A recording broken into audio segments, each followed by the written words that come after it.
샬롬. 9월 2일 매일 성경 말씀 묵상 주님의 이름으로 시작합니다. 데살로니가전서 2장 1절에서 16절의 말씀입니다. 제가 약간 감기 기운이 있어서 코맹맹한 것 이해하시기 바랍니다. 형제들아, 우리가 너희 가운데 들어간 것이 헛되지 않은 줄을 너희가 친히 아나니, 너희가 아는 바와 같이 우리가 먼저 빌립보에서 고난과 능욕을 당하였으나 우리 하나님을 힘입어 많은 싸움 중에 하나님의 복음을 너희에게 전하였노라. 우리의 권면은 간사함이나 부정에서 난 것이 아니요 속임수로 하는 것도 아니라 오직 하나님께 옳게 여기심을 입어 복음을 위탁받았으니, 우리가 이와 같이 말함은 사람을 기쁘게 하려 함이 아니요 오직 우리 마음을 감찰하시는 하나님을 기쁘게 하려 함이니라. 너희도 알거니와 우리가 아무 때에도 아첨하는 말이나 탐심의 탈을 쓰지 아니한 것을 하나님이 증언하시느니라. 또한 우리는 너희에게서든지 다른 이에게서든지 사람에게서는 영광을 구하지 아니하였노라. 우리는 그리스도의 사도로서 마땅히 권위를 주장할 수 있으나 도리어 너희 가운데서 유순한 자가 되어 유모가 자기 자녀를 기름과 같이 하였으니, 우리가 이같이 너희를 사모하여 하나님의 복음뿐 아니라 우리의 목숨까지도 너희에게 주기를 기뻐함은 너희가 우리의 사랑하는 자 됨이니라. 형제들아, 우리의 수고와 애쓴 것을 너희가 기억하리니 너희 아무에게도 폐를 끼치지 아니하려고 밤낮으로 일하면서 너희에게 하나님의 복음을 전하였노라. 우리가 너희 믿는 자들을 향하여 어떻게 거룩하고 옳고 흠없이 행하였는지 대하여 너희가 증인이요 하나님도 그러하시도다. 너희도 아는 바와 같이 우리가 너희 각 사람에게 아버지가 자기 자녀에게 하듯 권면하고 위로하고 경계하노니, 이는 너희를 부르사 자기 나라와 영광에 이르게 하시는 하나님께 합당히 행하게 하려 함이라. 이러므로 우리가 하나님께 끊임없이 감사함은 너희가 우리에게 들은 바 하나님의 말씀을 받을 때에 사람의 말로 받지 아니하고 하나님의 말씀으로 받음이니 진실로 그러하도다. 이 말씀이 또한 너희 믿는 자 가운데서 역사하느니라. 형제들아, 너희가 그리스도 예수 안에서 유대에 있는 하나님의 교회들을 본받는 자가 되었으니, 그들이 유대인에게 고난을 받음과 같이 너희도 동족에게서 동일한 고난을 받았느니라. 유대인은 주 예수와 선지자들을 죽이고 우리를 쫓아내고 하나님을 기쁘시게 하지 아니하고 모든 사람에게 대적이 되어 우리가 이방인에게 말하여 구원받게 함을 그들이 금하여 자기 죄를 항상 채움에 노하심이 끝까지 그들에게 임하였느니라. 아멘. 데살로니가 전서 2장 1절부터 3장 13절의 내용이 이런 거예요. 신생교회인 데살로니가 교회를 향한 바울의 사도적 기쁨 그리고 사랑에 대해서 보도하는 것입니다. 이 본문에 보면 바울은 데살로니가 전도 사역 당시에 자신의 사역 자세에 대해서 회고하고 있습니다. 먼저 1절에 보면 바울은 데살로니가에서의 자신의 사역이 결코 헛되지 않았다고 밝혀요. 그리고 2절부터 12절까지는 데살로니가에서의 그의 사역의 자세를 4가지로 밝히고 있어요. 나는 이렇게 사역했다는 거예요.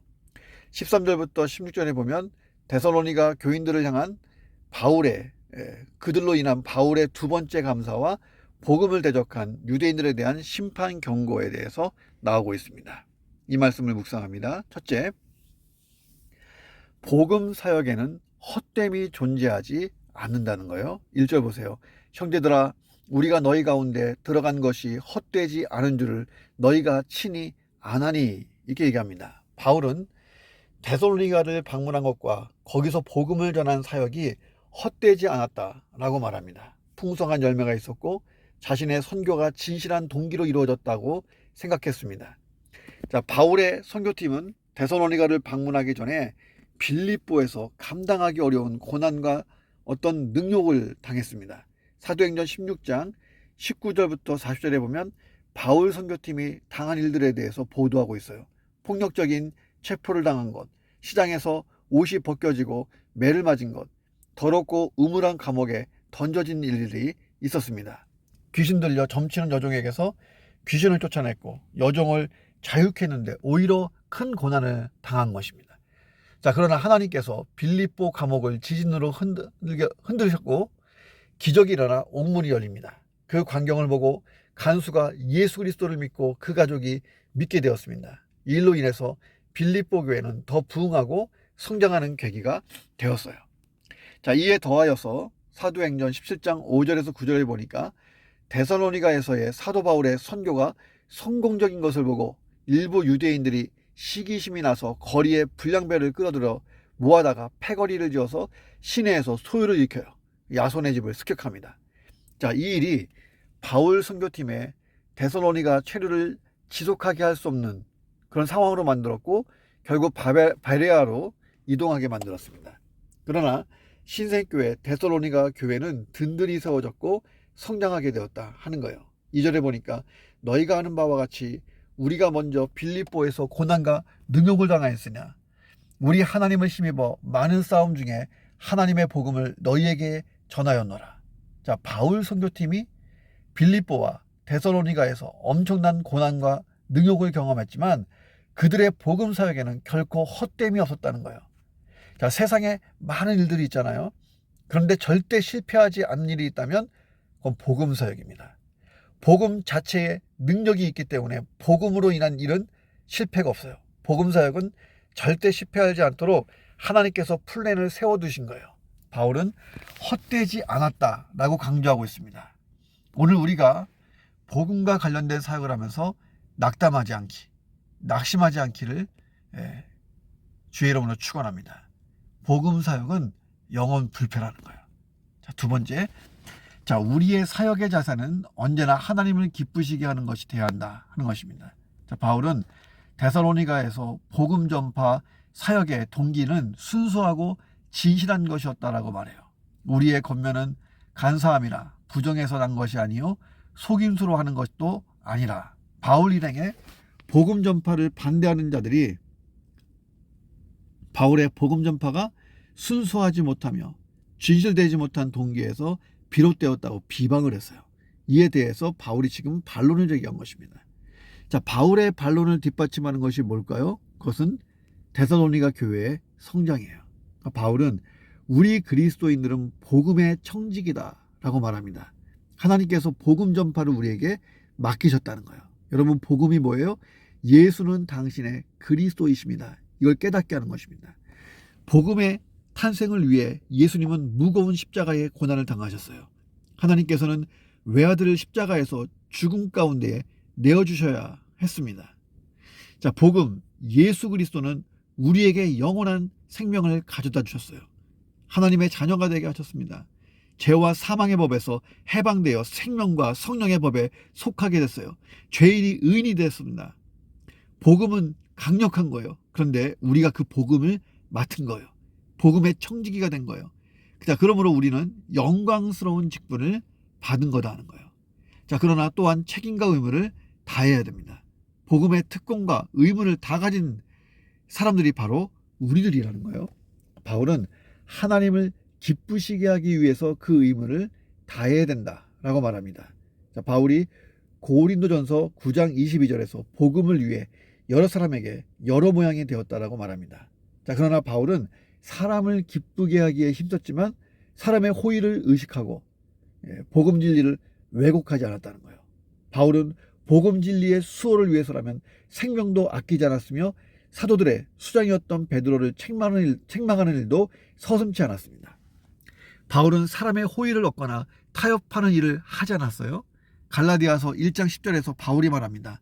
이제 내가 사람들에게 좋게 하랴 하나님께 좋게 하랴 사람에게 기쁨을 구하랴 내가 지금까지 사람들의 기쁨을 구하였다면 그리스도의 종이 아니니라. 바울은 하나님의 기쁨을 위해서 사역했습니다. 다시 말하면 하나님의 뜻과 그 의도를 생각하며 사역했다는 거예요. 자, 그래서 사역의 과정과 결과에 대해 사람들이 뭐라고 평가하는지에 연연하지를 않았습니다. 하나님이 인정하시면 그만인 거예요. 자, 5절 보세요. 우리가 아무 때에도 아첨하는 말이나 탐심의 탈을 쓰지 아니한 것을 하나님이 증언하시느니라. 자, 복음을 위해 헌신하는 것보다 아름답고 가치 있는 일은 없습니다. 자, 그러나 우리의 사역의 초점은요, 하나님의 뜻, 하나님의 기쁨에 있어야 할 줄로 믿습니다. 세 번째, 복음 전파라는 것은 사랑과 희생을 자양분 삼아서 전파된다는 거예요. 자, 복음을 전파하는 것은 전파자 자신까지도 내어주는 것을 포함해요. 바울은 7절에서 우리는 그리스도의 사도로서 마땅히 권위를 주장할 수 있으나 도리어 너희 가운데서 유순한 자가 되어 유모가 자기 자녀를 기름과 같이 하였으니 라고 말해요. 자, 복음 전파에는 반드시 전파자의 전인격적인 희생이 요구된다는 거예요. 복음 전파자가 복음대로 살려고 온몸으로 애쓰고 또한 그의 온몸을 온 삶을 다 바쳐서 헌신적으로 자기를 내어줄 때에 사람들은 더 쉽게 이 복음을 받아들여요. 한국 교회사 초기에 헌신된 선교사들과 목숨을 건 전도자들이 없었다면 지금의 한국 교회는 존재하지 않았을 것입니다. 복음 전파는 저절로 되는 것이 아니고 사랑과 희생을 자양분 삼고 일어나는 거예요. 19세기 말 존 페이턴의 하나님을 향한 깊은 신뢰와 열정적인 선교 활동이 없었다면 죽음의 섬이라고 불린 남양군도의 기독교인 수가 30만 명에 이르는 경이로운 이런 기적은 없었을 것입니다. 옥스퍼드 대학 아랍어 교수인 고령의 룰루스 교수가 영국에서의 부와 명예를 버리고 회교 세계의 첫 선교사로 파견되지 않았다면 오늘날 많은 젊은이들이 목숨 걸고 복음 전파를 위해 모슬렘으로 들어가는 일은 가능하지가 않았을 것입니다. 바울은 우리가 이같이 너희를 사모하여 하나님의 복음뿐 아니라 우리의 목숨까지도 너희에게 주기를 기뻐하면 너희가 우리의 사랑하는 자 됨이니라 라고 말합니다. 오늘 내가 복음을 위해 내어줄 그 사랑, 희생에는 무엇이 있을까 생각해보는 하루가 되기를 주 이름으로 축원합니다. 자, 네 번째, 하나님과 사람 앞에 모두에게 하나님과 사람 모두 앞에서 흠없이 진실해야 된다. 자, 10절 보면 우리가 너희 믿는 자들을 향하여 어떻게 거룩하고 옳고 흠없이 행하였는지에 대하여 너희가 증인이요 하나님도 그러하시도다. 자, 거룩함이라는 것은 하나님에 대한 경건함을 뜻해요. 자, 옳다 하는 것은 도덕적인 기준에 위배되지 않는 것입니다. 자, 거룩함은 하나님께 대한 의무이고 이 옳은 것, 이것은 인간에 대한 의무를 뜻합니다.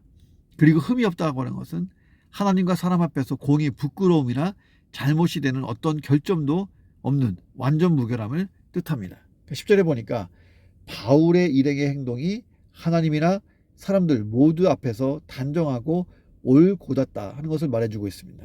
좋은 그리스도인이라는 것은 하나님과 사람 모두 앞에서 흠없이 진실하려고 노력하는 사람이라는 거예요. 자, 어떤 사람은 하나님 앞에서만 흠이 없으면 그만이다 이런 생각을 가지고 있어요. 자, 그러나 우리의 신앙생활은 수직적으로는 하나님, 수평적으로는 사람과 관계가 있다는 것을 잊지 말아야 됩니다. 어떤 사람은 사람들에게 흠없이 진실하려고 노력하는데 하나님께는 그런 것을 덜한 것을 봅니다. 자, 이런 사람들이 기독교 신앙을 매우 윤리화시키는 것을 봐요. 이 도덕적인 교훈처럼. 자, 그러나 참다운 신앙은 하나님, 사람, 다 진실하고 흠없이 행하는 거예요. 나는 균형이 있는가? 생각해 보시기를 바랍니다. 다섯 번째, 성숙한 그리스도인은 영적인 아비, 또 영적인 어미, 균형이 있는 사람이에요. 11절 보니까 너희도 아는 바와 같이 우리가 너희 각 사람에게 아버지가 자기 자녀에게 하듯 권면하고 위로하고 경계하노니. 7절에 보세요. 너희 가운데서 유순한 자가 되어 유모가 자기 자녀를 기름과 같이 하였으니. 자, 바울은 아비의 심정으로 교육하고 훈계하고 그러면서 데살로니가 교인들을 목양했습니다. 또 반면에 어미의 심정으로 사랑과 헌신을 다해서 그들을 자녀를 양육하듯이 대했다는 거예요. 자, 성숙한 그리스도인은 영적인 아비와 어미의 균형이 있는 사람이에요. 영적인 아비만 되고자 하면 따뜻하게 품는 사랑이 희생이 약해요. 영적인 어머니만 되려고 노력하다 보면 어미 경계하고 가르치는 일을 잘 못합니다. 예수님은 붓성과 모성의 균형이 있는 사역을 잘 보여주셨죠. 때로는 꾸짖고 경계하고 바로잡아주고 때로는 감싸주고 덮어주고 일으켜 세워주셨습니다. 바울은 그렇게 하는 이유를 이는 너희를 부르사 자기 나라와 영광에 이르게 하시는 하나님께 합당히 행하게 하려 함이니라고 말합니다. 그리스도인의 가장 이상적인 모습이 있다면 하나님께 합당한 삶을 사는 거예요. 그것은 하나님의 뜻에 맞게 사는 인생입니다. 자, 그런 인생에 반드시 하나님의 은혜가 따른다는 거예요. 자, 나는 영적인 아비인가 영적인 어미인가? 내가 영적인 아비도 되고 영적인 어미도 되어서 균형 있는 그런 신앙의 그 인도자로서 잘 사람들을 붙들어줄 수 있어야겠습니다. 자, 그럴 사람이 내 주변에 있는 나를 보세요. 내가 아비로서 어미로서 목양할 또 돌봐야 될 성도가 있다. 지체가 있다. 행복한 거예요. 자, 그를 위한 목양 계획을 세워보시기를 주의 이름으로 축원합니다. 내 자녀, 이웃, 가족, 많은 사람들 중에 있습니다. 여섯 번째, 하나님의 말씀은 믿는 자 안에서 강력한 능력으로 역사한다. 자, 데살로니가 교인들은 하나님의 말씀을 사람의 말로 받지 않고 하나님의 말씀으로 받았어요. 바울 일행이 전한 복음은 그것을 하나님의 말씀으로 믿은 데살로니가 교인들의 믿음 안에서 강력한 능력으로 역사했다는 거예요. 믿은 지 얼마 안 되는 교회, 세워진 지 얼마 안 되는 교회에서 참 능력이 나타난 거예요. 하나님의 말씀의 역사는 무미건조한 이론이 아니고 실제적으로 체험되는 놀라운 것입니다. 그것이 입증된 것이 데살로니가 교회예요. 자, 그것은 곧 그들로 하여금 우상으로부터 방향을 돌리게 했고 하나님께로 돌아오게 했습니다. 사시고 참되신 하나님을 섬기는 일에 헌신하게 했고 또한 그리스도의 재림에 대한 소망을 가지게 했어요. 자, 하나님의 말씀은 믿는 자 안에서 강력한 능력으로 역사를 일으켜요. 폭풍을 일으킵니다. 하나님의 말씀은 역사를 이끌어가며 사람을 변화시키며 또 자연을 보존하기도 합니다. 또한 그것은 아주 실제적이어서 병든 자를 고치며 억눌린 자를 해방하며 지친 자를 강건하게 해요. 사람의 마음이 바위처럼 완고해도 하나님의 말씀은 그 마음을 깨뜨리는 강한 망치가 될 때가 있습니다. 하나님의 말씀은 언제나 능력으로 일하며 헛되이 돌아오지 않아요. 자, 그래서 성경은 말하기를 이러한 하나님의 말씀이 곧 하나님 자신을 뜻한다라고 말합니다. 자, 그러나 바울이 13절에서 이 말씀이 또한 너희 믿는 자 가운데서 역사하느니라. 자, 하나님의 말씀은 순종하는 마음으로 내가 받으면 그것이 곧 능력으로 바뀐다는 거예요. 자, 우리의 불신으로 인해서 하나님 말씀이 폐해지지 않습니다. 내가 믿던지 안 믿던지 하나님 말씀은 강력한 거예요. 그러나 아무리 강력한 능력이 있는 하나님 말씀이라도 받는 자의 편에서 두려움과 순종의 마음이 없다면 그냥 글이에요, 글. 단순한 말 그 이외에 아무런 역사도 일어나지 않습니다. 자, 히브리서 4장 2절 보세요. 그 말씀이 그들에게 유익하지 못하게 된 것은 듣는 자가 믿음과 결부시키지 아니했기 때문이다. 자, 오늘 나의 말씀에 대한 태도가 어떤가 중요해요. 말씀이 주어져요. 이 말씀을 내 믿음과 결부시키라는 거예요. 자, 그래서 그 말씀이 내 삶을 역동적으로 변화시키고 기적을 일으켜야 됩니다. 자, 그렇습니까? 그런 인생 되시기를 주의 이름으로 축원합니다. 일곱 번째, 때로는 하나님 말씀이 고난의 길로 발걸음을 내딛게 한다는 거예요. 자, 바울은 14절에서 형제들아 너희가 그리스도 예수 안에서 유대에 있는 하나님의 교회들을 본받은 자가 되었으니 그들이 유대인에게 고난을 받은 것 같이 너희도 너희 동족에게서 동일한 고난을 받았느니라 이렇게 말합니다. 데살로니가 교인들이 유대에 있는 하나님의 교회들처럼 동족에게서 고난을 받는 이유가 뭐냐면 하나님 말씀대로 살다 보니 고난을 받는 거예요.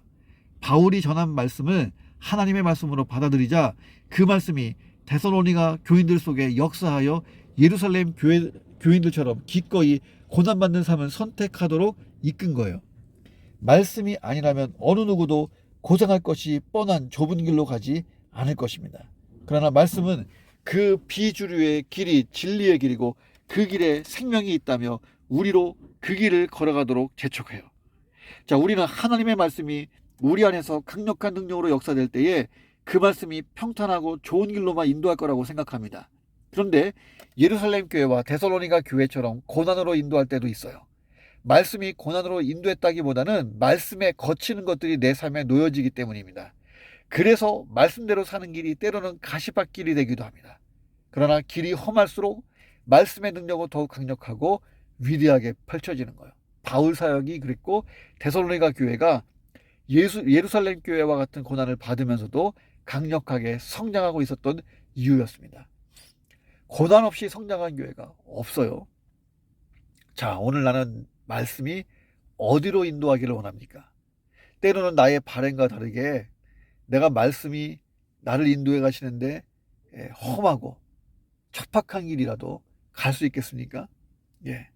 내 바람과 다르게 인도될 때 그때도 말씀을 의지하고 순종하며 믿음을 더해서 위대한 역사를 일으킬 수가 있겠습니까? 잘 준비되어서 해보십시오. 말씀은 우리를 대부분 평탄한 길로 인도하시지만 때로는 거칠고 험한 광야로 인도해서 우리에게 그것을 견디고 이기고 믿음의 스토리를 만들게 만듭니다. 자, 말씀은 항상 두 방향이에요. 형통한 길로도 인도하지만 때로는 시련과 어려운 길로도 인도하여서 기적을 일으킵니다. 자, 형통한 길도 기적이요, 힘들고 어려운 길도 기적이에요. 기적, 말씀의 기적을 일으키는 믿음이 되기를 주의 이름으로 축원합니다. 마지막으로 우리가 복음을 전하지 않는다. 유대인들의 잘못을 답습하고 있는 거다 하는 거예요. 바울은 유대인들의 잘못을 15절에서 주 예수와 선지자들을 죽이고 우리를 쫓아내고 하나님을 기쁘시게 하지 아니하고 모든 사람에게 대적이 되어 우리가 이방인에게 말하여 구원받게 함을 그들이 금하여 자기 죄를 항상 채우고 있다라고 말합니다. 그 결과 하나님의 노하심이 그들에게 임했고 유대인들은 이방인들도 구원하시려는 하나님의 뜻을 반대한 행위가 되었습니다. 자, 그런 잘못 근저에 아주 그릇된 신점이 자리 잡고 있었어요. 그것은 하나님은 유대인들만의 하나님이고 결코 이방인들의 하나님은 아니라고 생각하는 편협한 선민의식이 있었다는 거예요. 자, 그래서 그들이 이 그릇된 신점을 가지고 이방인에게 복음이 전파되는 것을 그토록 회방했어요. 그릇된 선민의식이 문제였다는 거예요. 선민의식 자체는 나쁜 게 아니에요. 하나님은 이스라엘 민족을 통해 온 세상이 구원받게 하고 이스라엘을 제사장 나라 삼으시려고 하는 계획이 있었어요. 자, 그러나 그들은 그런 선택받은 특권을 자기에게만 국한시킨 거예요. 한정시킨 거예요. 그릇된 민족 우월주의로 흐르게 된 것입니다. 자, 그래서 복음이 전파되는 곳에서 격렬한 반대를 일으키면서 유대인만의 하나님이라고 고집했던 거예요. 자, 그런데 생각해보면 이런 유대인들의 잘못은 우리도 범할 수 있다. 자, 우리가 구원의 복음을 전하지 않는다면 나의 구원으로만 만족하는 거잖아요. 그것은 곧 하나님은 나의 하나님, 믿지 않는 자들의 하나님은 아니다. 이 생각과 똑같다는 것입니다. 자, 그런데 참으로 하나님은 우주 만물을 창조하신 창조주이시고 모든 사람에게 구원을 베푸시는 하나님이세요. 그런 믿음이 있다면 구원받은 성도는 당연히 그 구원의 하나님을 전하며 믿지 아니하는 자들을 구원의 은총으로 초대해야 되는 것입니다. 내가 유대인의 잘못을 되풀이하고 있지는 않은가? 모두의 하나님, 모두가 구원받기를 원하시는 하나님, 그 하나님의 구원을 받은 자라면, 소명받고 사명받은 자라면 모두를 다 하나님 앞으로 인도하시기를 주의 이름으로 축원합니다. 기도하겠습니다. 하나님, 복음 사역은 영원히 불패입니다. 어떤 식으로든 사역의 열매가 남고 하나님 또 기록이 남고 간증이 남고 복음 사역은 성공인 것입니다. 많은 영혼을 구원하고 역사가 강합니다. 내가 복음 사역 전도하다가 하나님의 일을 감당하다가 교회에서 사회에서 그리스도인으로 살다가 복음을 위해 살다가 낙심하지 않게 하여 주옵소서. 나의 사역의 초점은 하나님의 뜻, 하나님의 기쁨에 있어서 하나님을 기쁘게 드리고 하나님의 뜻을 이루는 사역되게 도와 주옵소서. 복음을 위해 사랑과 희생을 감당하는 믿음 주시고 하나님과 사람 모두 앞에서 진실한 신앙으로 살면서 많은 이들이 나를 통해 예수 앞으로 나오게 역사해 주옵소서. 하나님, 나온 그들을 영적인 아비여 영적인 어미로서 성숙한 그리스도인으로서 그들을 잘 양육하고 섬길 수 있도록 도와 주시옵소서. 내가 영적인 아비여 영적인 어미까지 성장하게 도와 주옵소서. 하나님의 말씀을 믿음에 결부시키도록 도우시고 믿음으로 강력한 말씀의 역사를 내 삶 속에 채워넣고 일어날 수 있도록 하나님 기대하고 하나님 스토리가 있는 인생 되게 도와 주옵소서. 말씀이 인도하는 길이 평탄한 길이든 가시밭길이든 말씀을 따라가며 말씀의 위대한 역사를 경험하게 하시고 하나님은 나의 하나님이며 또 믿지 않는 자들의 하나님이심을 기억하며 하나님 모두의 하나님 우리 하나님을 증거하되 복음을 통하여 많은 이들이 하나님 앞에 나올 수 있도록 내가 그 제사장 역할을 잘 감당할 수 있도록 역사해 주시옵소서. 존귀하신 예수 그리스도의 이름으로 간절히 기도드립니다. 아멘.